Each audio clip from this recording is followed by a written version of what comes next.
नमस्कार, the deep dive में आपका स्वागत है। नमस्कार। आज हम भारतीय संविधान के एक ऐसे अनुच्छेद पर बात करने वाले हैं जो अक्सर चर्चा में रहता है, खासकर राज्यों में। हाँ, अनुच्छेद 171। हाँ, विधान परिषद वाला अनुच्छेद, लेजिस्लेटिव काउंसिल। बिल्कुल। ये अनुच्छेद बताता है कि जिन राज्यों में विधान परिषद है, उसकी बनावट कैसी होगी, सदस्य कैसे चुने जाएंगे। और ये सारी जानकारी जाहिर है श्रोता द्वारा दिए गए स्रोतों पर आधारित है। हाँ, पिछले सत्र में हमने अनुच्छेद 170 देखा था, विधानसभा की संरचना, मतलब वो सदन जिसे जनता सीधे चुनती है। जी। लेकिन आज विधान परिषद की बात, स्रोत बताते हैं कि ये थोड़ी अलग व्यवस्था है। हाँ, इसमें सीधे चुनाव के साथ साथ अप्रत्यक्ष चुनाव भी है, मनोनयन भी है, काफी मिला जुला है। तो आज का हमारा उद्देश्य है अनुच्छेद 171 को बारीकी से समझना। ये परिषद बनती कैसी है, सदस्य कौन होते हैं, और क्या ये वाकई मतलब भारतीय लोकतंत्र को गहराई देती है या सिर्फ एक राजनीतिक औपचारिकता है? ये सवाल तो उठता ही है। चलिए शुरू करते हैं अनुच्छेद 171 की मूल बातों से। सबसे पहले इसका साइज, आकार कैसे तय होता है? हाँ, तो अनुच्छेद 171 का एक ये कहता है कि विधान परिषद में सदस्य संख्या वो उस राज्य की विधानसभा के सदस्यों की कुल संख्या के 1/3 से ज्यादा नहीं हो सकती। अच्छा, 1/3 मैक्सिमम, और कोई मिनिमम लिमिट भी है? बिल्कुल, कम से कम 40 सदस्य तो होने ही चाहिए। 40 सदस्य? हाँ, इसके पीछे सोच ये है कि परिषद इतनी छोटी ना हो कि प्रतिनिधित्व ही ना हो पाए, और इतनी बड़ी भी ना हो कि विधानसभा पर हावी हो जाए। एक तरह का बैलेंस। समझ गई। आकार की बात तो ठीक है, लेकिन असली दिलचस्प हिस्सा तो सदस्यों के चुनाव का तरीका है। हाँ, वो काफी अनोखा है। ये कोई एक सीधी प्रक्रिया नहीं है, बल्कि कई अलग अलग तरीकों का मिश्रण है ना? अनुच्छेद 171(3) बताता है। बिल्कुल, यहीं पर इसका असली चरित्र सामने आता है। देखिए, सदस्य कैसे आते हैं इसमें। करीब 1/3 सदस्य वो आते हैं राज्य की स्थानीय स्वशासी संस्थाओं से, मतलब नगरपालिका, जिला पंचायत, इनके सदस्य चुनते हैं। अच्छा, लोकल बॉडीज से। हाँ, फिर दूसरे करीब 1/3 सदस्य वो राज्य की विधानसभा के सदस्य, मतलब एमएलएस चुनते हैं। एमएलएस चुनते हैं? हाँ, पर उन लोगों में से जो खुद एमएलए नहीं हैं। अच्छा, बाहर से। जी। फिर आता है 12वां हिस्सा, लगभग 1/12। ये चुनते हैं शिक्षक। शिक्षक? कौन से शिक्षक? वो शिक्षक जिन्हें राज्य में सेकेंडरी स्कूल या उससे ऊपर के शिक्षण संस्थानों में पढ़ाते हुए कम से कम 3 साल हो गए हों। ओके, 3 साल का अनुभव जरूरी है। हाँ, और उतना ही, यानी लगभग 12वां हिस्सा 1/12 स्नातक चुनते हैं। ग्रेजुएट्स। इसकी क्या शर्त है? जिन्हें डिग्री लिए कम से कम 3 साल हो गए हों और वो उसी राज्य के निवासी हों। तो स्थानीय नेता, एमएलएज, शिक्षक, स्नातक, और कुछ बच गया? हाँ, आखिरी हिस्सा बचा हुआ, लगभग छठा हिस्सा 1/6, वो राज्यपाल मनोनीत करते हैं, नॉमिनेट करते हैं। मनोनीत। अच्छा, तो मतलब इसमें चुनाव भी है और मनोनयन भी। यस। ये राज्यपाल किन लोगों को मनोनीत करते हैं? कोई क्राइटेरिया है? हाँ, क्राइटेरिया है। अनुच्छेद 171(5) में लिखा है, ये वो लोग होने चाहिए जिन्हें साहित्य, विज्ञान, कला, सहकारी आंदोलन। अच्छा, कोऑपरेटिव मूवमेंट। हाँ, कोऑपरेटिव मूवमेंट। और समाज सेवा। हाँ, इन क्षेत्रों में कोई विशेष ज्ञान हो या प्रैक्टिकल अनुभव हो। तो कोशिश ये है कि कुछ विशेषज्ञ भी सदन में आएं। सैद्धांतिक रूप से तो यही उद्देश्य है। तो मोटे तौर पर कहें तो 1/3 लोकल बॉडीज, 1/3 एमएलएस द्वारा चुने गए, और बाकी शिक्षक, स्नातक और मनोनीत सदस्य। जी, बिल्कुल। लेकिन सवाल ये उठता है कि इतनी जटिल, इतनी मिलीजुली व्यवस्था की जरूरत क्यों पड़ी?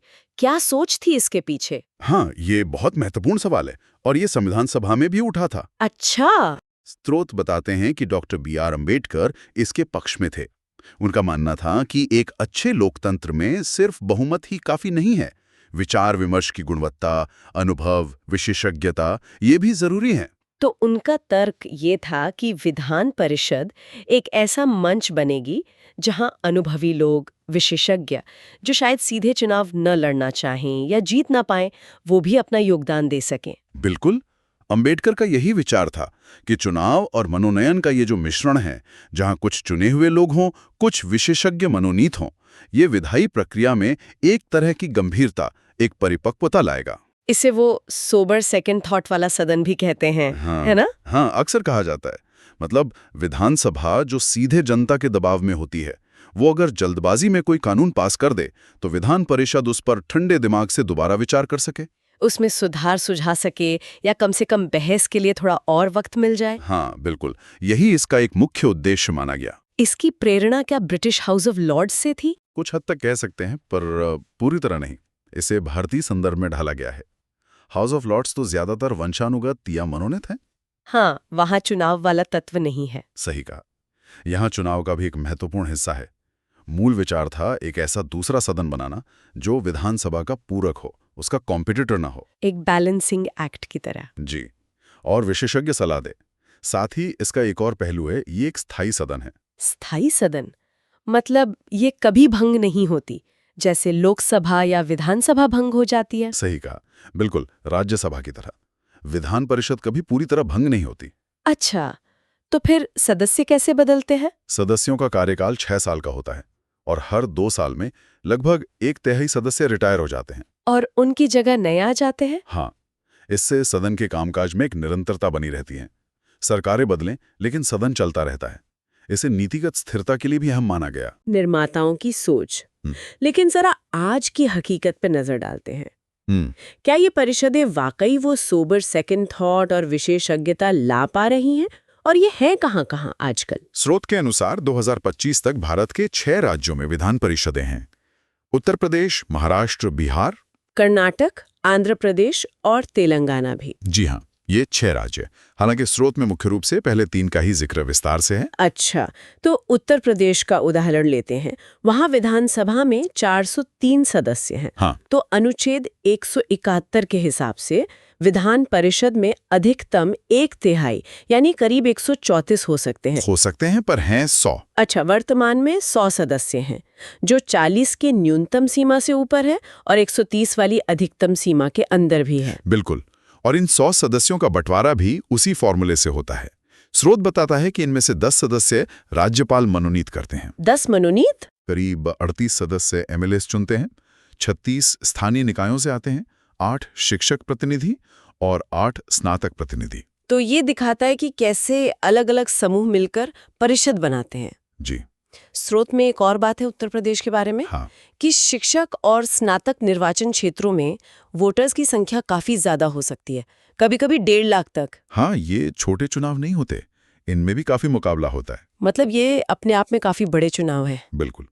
इसी तरह महाराष्ट्र में देखें तो विधानसभा 288, विधान परिषद 78, जिनमें 12 मनोनीत। और बिहार में? बिहार में विधानसभा 243, विधान परिषद 75, वहां भी 12 मनोनीत। तो ये आंकड़े दिखाते हैं कि अनुच्छेद 171 जमीन पर कैसे काम कर रहा है। लेकिन क्या ये व्यवस्था बिना किसी विवाद के काम कर रही है? खासकर वो जो मनोनीत सदस्य होते हैं, उनको लेकर अक्सर सवाल उठते हैं। हाँ, ये एक बहुत बड़ा मुद्दा है। स्रोत में 2024 में महाराष्ट्र का जिक्र है, जहां 12 सदस्यों के मनोनयन पर विवाद हुआ था। अच्छा, क्या विवाद था? आरोप यही लगता है, और ये आम है, कि राज्यपाल द्वारा मनोनयन का जो कोटा है, जिसका असल उद्देश्य था साहित्य, कला, विज्ञान, समाज सेवा के विशेषज्ञों को लाना, उसका इस्तेमाल कई बार राजनीतिक नियुक्तियों के लिए होता है।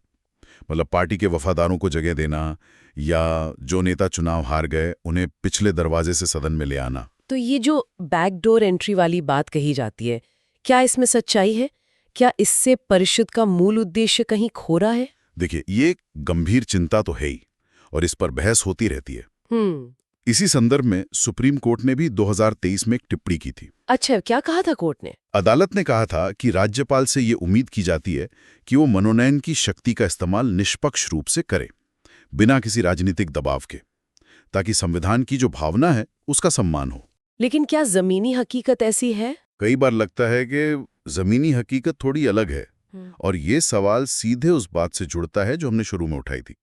क्या ये परिषद वाकई अपना उद्देश्य पूरा कर रही है? तो अगर हम पूरी तस्वीर देखें, अनुच्छेद 171 ने एक अनूठी संरचना तो बनाई है, इसमें कोई शक नहीं। हाँ, संरचना तो वाकई अनूठी है। चुनाव और मनोनयन का मिश्रण, अलग-अलग वर्गों का प्रतिनिधित्व, स्थायी सदन होने के नाते निरंतरता, ये सब इसके सकारात्मक पहलू लगते हैं। सैद्धांतिक तौर पर तो है ही। इसका काम विधानसभा के फैसलों की समीक्षा करना, थोड़ी विशेषज्ञता लाना, जी, एक संतुलन बनाना। जी बिल्कुल।